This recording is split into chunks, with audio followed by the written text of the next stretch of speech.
บายดีเนาะทานผู้ชมมื้อนี้ก็ถือว่าเขามาฮอดประตูไส้เลยพี่น้องสภาพเป็นพี่น้องทุกคนไปเที่ยวประตูไส้เนาะเป็นสถานที่หนึ่งที่มีชื่อเสียงของสปปลาวเฮาเนาะพี่น้องเนาะเอาไปกันเลยพี่น้องตอนนี้ก็มีนักท่องเที่ยวมาหลายพี่น้องเนาะเป็นมาเป็นกลุ่มเป็นขบวนนะพี่น้องเนาะสภาพเพื่อนพี่น้องไป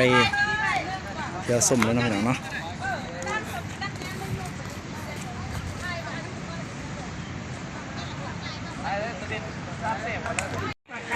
ฉันจะเห็นปลาคาเราไปปากเด้เด้อมีปลาคาอยู่ปากเด้แจ้งการว่าปากเด้อยู่นี่ก็มีผู้คนมาเที่ยวยามแลงเนาะไปต้นแม่ยาม2 โมง 3 โมงพี่น้องเอ้ยนักท่องเที่ยวหลายเนาะตอนนี้เพิ่นบ่ทันได้เปิดไฟเนาะเปิดน้ำเนาะเป็นอาจจะเป็นตอนแรงนะพี่น้องเนาะ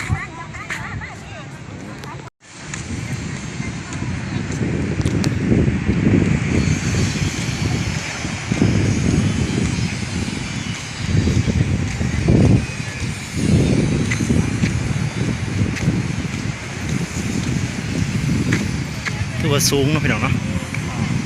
บ่าวสวรรค์ก็บ่เคยขึ้นถึงยากเทื่อพี่น้องเอ้ย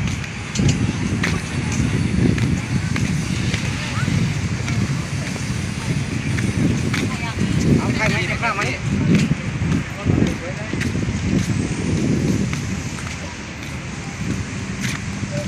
เอาไปเบิ่งข้างในกันนะพี่น้อง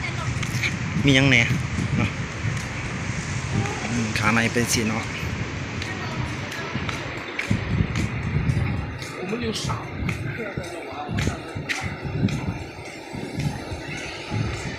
อ๋อข้างในอ่ะโอ้เข้ามาแล้วรู้สึกว่าเย็นเนาะพี่น้องเนาะอันนี้ก็สิเป็นทางขึ้นตะวันนี่เนาะเราสิขึ้นเนาะอ๋อบ่ได้ขึ้นดอกเนาะนี่แหละทางขึ้นเวลาเรามาจำกัดในมีแต่สิพาพี่น้องได้ส้มทุกซอกทุกแย่ทุกมุมเนาะแต่ว่าสิบ่ได้ขึ้นได้พี่น้องเด้อเนาะนี่คือใจกลางเมืองของเมืองสารวันพี่น้องเนาะบ่แม่นขออภัยใจเมืองของเมืองเวียงจันทน์เด้อพี่น้องเด้อเนาะอยู่นี่ก็สิมีนักท่องเที่ยวแล้วก็สิมีผมมาถ่ายถ้ำเนี่ยต่างๆเนาะอยู่ในเขตนี้เนาะมีชาวต่างชาติแล้วก็มีนักท่องเที่ยวภายในนะพี่น้องเนาะ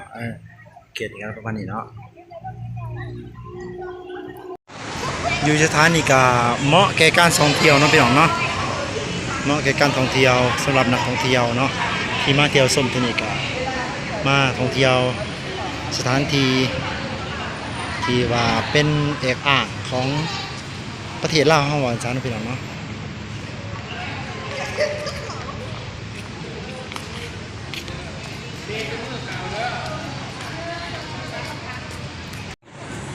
อ้อมแอมแถวนี้ก็แม่นสำนักงานนายกรัฐมนตรีนะพี่น้องเนาะ